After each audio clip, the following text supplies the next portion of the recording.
Today's project is I'm going to clear this area of my property full of river cane with my Direct brush cutter. I've got it on my Direct V1000 and I imagine it's just going to chew through this like nothing. So in just a few minutes, you're going to watch as I turn this overgrown area into a beautifully manicured lawn. And I'm not using the greatest of equipment. Let me explain. The underside of this is terribly beat up. I just accidentally hit some rocks. And look what's left of my blade. And that's the good one. Not kidding. This is the bad one. So I don't have any other blades here. I have no way to sharpen it out here. So for the time being, I'm going to rock with this. And then when I get back home with some tools, I'm going to pull this off and flip the blade the other way. Because see, it's two-sided. And then we'll be good for another go-around. I don't think this is even worth sharpening because it's missing chunks. And I do have an extra set of blades. But for today's project, I'm going to clear this whole area with that beat up bladed brush cutter. Do you think it can happen? Let's find out. I don't know either.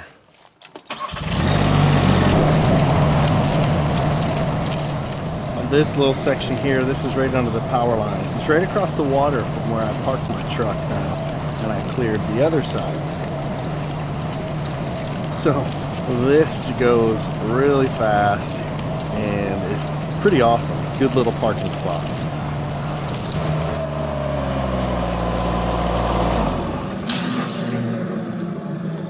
So if you guys don't know, river cane is kind of like bamboo. See that? And it's super tough.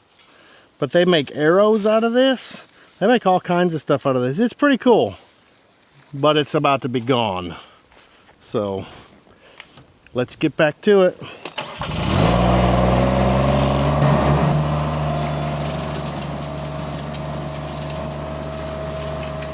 It's really amazing how well this brush cutter works.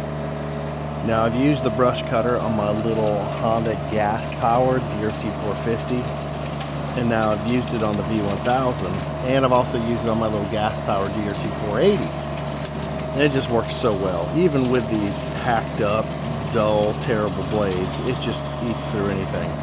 Now I do plan to change them out and get them sharpened up because it would work so much better. So I cleared the area under the power line, and now I'm going to go into the woods because the water here, it kind of comes around in 90s and comes back around the other side. You'll see in just a minute. But straight ahead of me is where the water 90s, and there's water straight ahead of me. So I think this area would look really cool if it were all cleared out. And I'll probably let it grow back up again.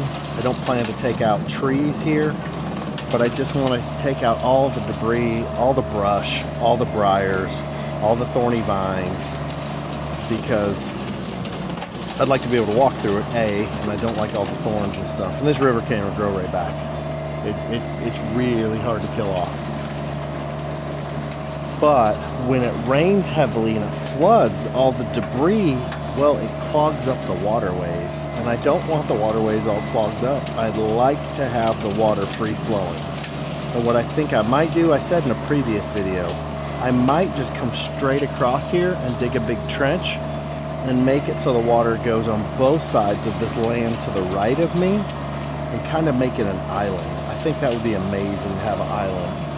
And then in the future, how cool would it be to build something on there? Some sort of building, maybe a cabin, something, out on a wooded island. Oh, it'd be amazing.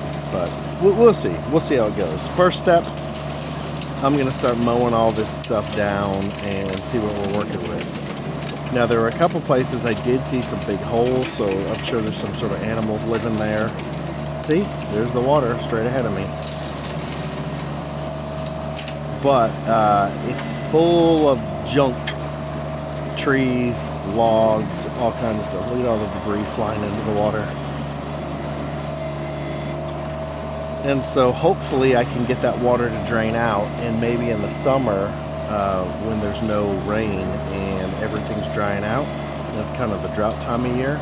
It would be really awesome if I could get down in there with a bucket and start clearing out the bottom and dig it down a little bit more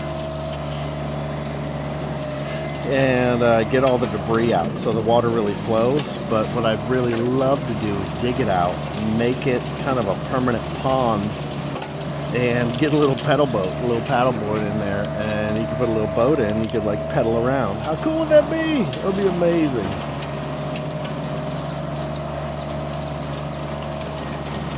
But as I'm just driving random paths in here, I can't just go and see that log to the right I'm kind of driving over. That's why I can't just drive wherever I want, and I'm kind of zigzagging through and just clearing where I can. I'm clearing pathways because there's so many logs and so many down trees. I just need to be mindful of that. So I probably need to come back with a mulcher to really get it, but I'm just making it so that we can walk through there safely without stepping on snakes, falling in holes, and get that debris out. But see all those thorns, all those vines? Yeah, they're nasty. So with this, I'm kind of cutting them off at the bottom. They're going to start dying off where I cut them off.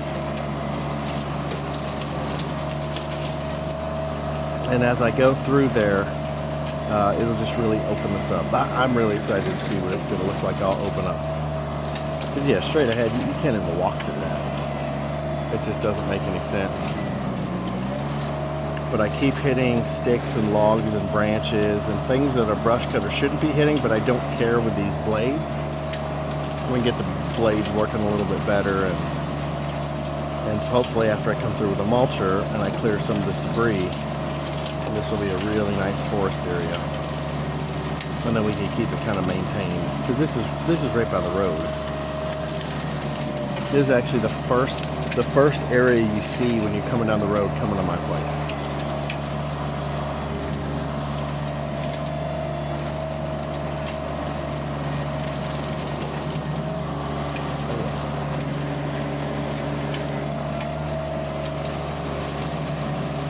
So when I come through here and come by the water and take all this stuff down, you can really see my truck up ahead. So as I clear this all out, you'll be able to see right through it, and not so many creepy crawlies are going to be able to hide in all this tall grass and the river cane.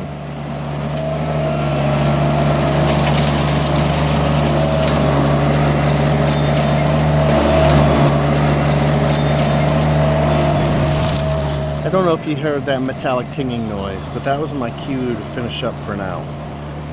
So, it's crazy. I heard that noise last year. I was running the mulcher at my buddy's place, and I heard that metallic tinging noise. What is that? And then I heard it again, and I backed out of the woods, and the machine died. It was my main hydraulic coupler went out and turned the machine into a paperweight. The engine ran, but that is what connects the engine to all the hydraulics. So without that main coupler, it's just useless. Those blades look rough. So when I heard that metallic tinging, I parked it again, checked everything over, and it seemed good, so I went back out. What's crazy is I just figured out what the sound was when I was in West Texas. And it's actually, we talk about it in a Dustups video on Dustups channel, where I'm running this machine in the desert with the T-post driver. So I'm going to put a link in the description to that video from Dustups. And I think it's 5 or 10 minutes into the video. It's pretty far into the video. But you can hear me tell the whole story of that metallic tinging, and that was when I figured out what it was. But man, this brush cutter is just doing amazing things out there.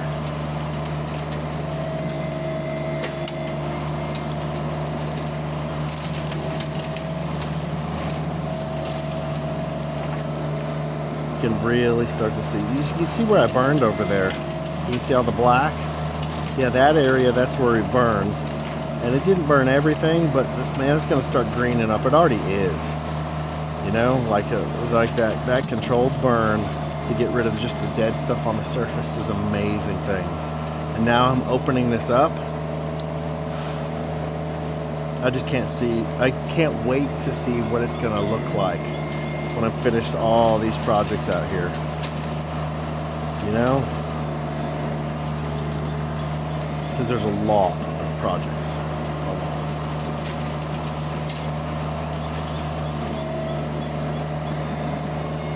But that's that little creek that when it's filled up, it would be so cool to have a little pedal boat in. But I'm afraid in a heavy rain and the water comes rushing through there, it'd wash my cute little boat away.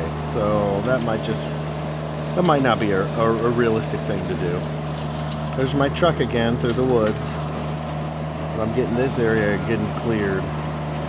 And so something else I learned about clearing stuff like this, clearing and burning, is after I clear an area, I see on the trail cams a lot of deer, a lot of animals. So when I cleared over there by the pond, I've gotten on the cameras now, which I didn't get much anything before except occasional deer. Now I get a variety of deer, raccoons, possums. I've seen, I believe, a bobcat over there, which is pretty wild. All kinds of birds. And then I've even seen an armadillo. So what I'm doing here, I'm taking away some of the stuff they eat, but a lot of green stuff will grow back. And so it gives a lot of space for the animals to come. So the river cane is really good for the animals because it stays green year round. So in the wintertime, this will grow back and the deer will be able to come out there and eat. And it's really good for the animals. It brings all kinds of critters out. So kind of mean of me for taking it down, but it doesn't really matter this time of year because everything's greening up and there's going to be so many green things for the animals to eat that they don't need this river cane this time of year.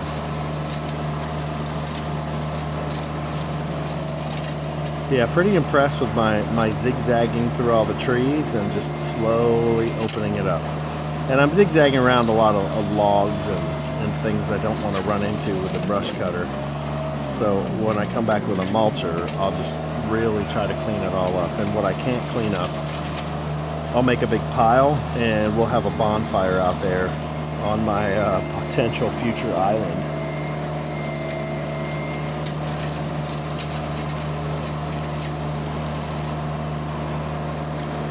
Those vines, oh, they're terrible. Thorny, nasty, grow over everything. They choke out trees and all kinds of other plants.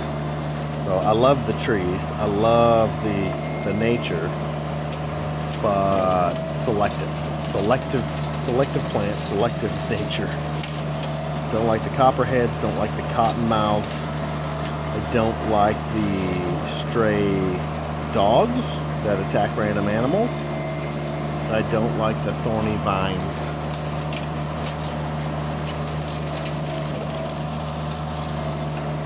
Yeah, but just in this amount of time, I mean, it's just been a few minutes I've been running this thing, but look at the difference I've made already.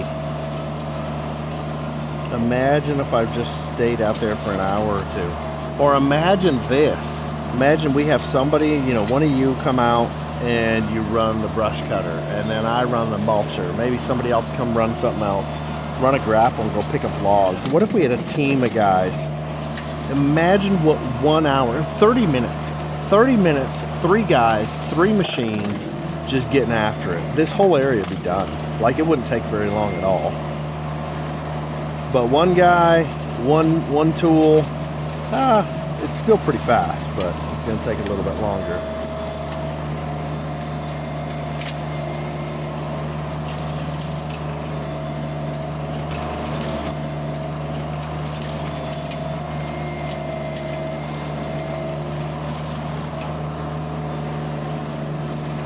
Yeah, this is some rough stuff through here that maybe it might not be best ever brush cutter, but it is working very well. Now I ended up being able to walk through there and mount a trail cam on a tree without having to worry about stepping on snakes and all kinds of stuff. Because they are out there. With all this water, there are water moccasins, aka cottonmouths. And you don't want to step on one. So it's good to have paths and clearings all over if you plan to walk around out here, at least in the spring and summer. So it looks like that was a pretty solid little run through there. Look at that. You turn in and there's that big clearing. Yeah, so cool.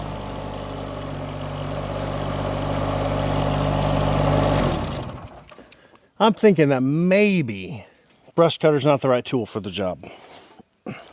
I'm thinking I need to come over here with a mulcher because I didn't know there was so much debris on the ground. I mean, look at all the down trees. There's just so many. There's so many logs and so much dead wood. So all of this dead wood here just laying on the ground, a lot of that will mulch up pretty easy, but this is also part of what's clogging up when the water comes and rain washes over this. And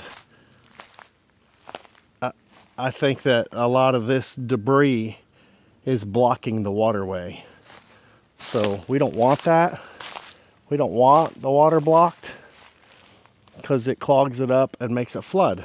This thing works great, but there's a purpose. It's not going to do the logs. So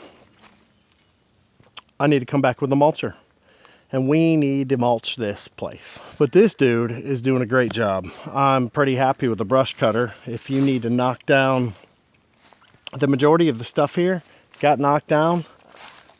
Remember all that cane that was here when I started? That was this. I mean, it looks like a beautiful lawn. Like, we can just about start mowing this.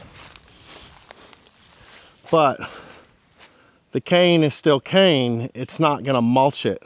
It just cuts it off. So it does kind of chop some of it up, but the dull blade's not helping either.